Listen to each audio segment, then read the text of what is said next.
SS হক মার্কেটের ব্যবসায়ী সংগঠনের স্পষ্টত দাবি দুপক্ষ অর্থাৎ তাদের ব্যবসায়ী সংগঠন এবং হকারদেরও যে রুজিরুটি তা কিন্তু বজায় থাক, তাদের কোনো ক্ষোভ নেই হকারদের প্রতি। শুধুমাত্র রাজ্য সরকার অর্থাৎ কলকাতা পুরসভা যেন তাদের পরে এসে তাদেরকে পার্কিং এর ব্যবস্থা দেয়, এছাড়া তাদের যা যা সমস্যা হচ্ছে সেই সমস্যাগুলোর সমাধান করে। সমস্যা তো একটা ব্যবসা করার যে রাইট আছে, যে আমরা ট্যাক্স পেয়ার, আমরা এখানে যে 5,000 দোকানদার দীর্ঘদিন ধরে গভর্নমেন্টকে সব রকম সহযোগিতা করছি। আমরা বারবার জানাচ্ছি যে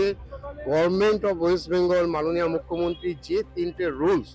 আমাদের ব্যবসায়ীর জন্য দিয়েছেন সেইটা ইমিডিয়েট ইমপ্লিমেন্ট করা হোক, এবং 2015 সালে টাউন ভেন্ডিং কমিটি যে গঠন হয়েছে তার আন্ডারে যেগুলো রুলস আছে for the traders, for the hawkers, আমরা প্রথমত কারোর বিরোধিতা করছি না, যে যারা রুজি রুটি যে করবে, বাট আমরা যারা গভর্নমেন্টকে দীর্ঘদিন ধরে ট্যাক্স পেয়ার যে 3,000 দোকানদার, আমাদের তো ডিপেন্ডেন্ট আছে, আমরা উভয় বাঁচতে চাই, কিন্তু কি একটা গাইডলাইন দিক, যেখানে পিচ রাস্তা পুরো অকুপাই হয়ে গেছে, যেখানে টুটহাট রাস্তায় যেখানে মোটরেবল রোড বন্ধ হয়ে গেছে, আমরা আমাদের অধিকার নিয়ে লড়ছি, আমরা কারোর বিরোধিতা করছি না।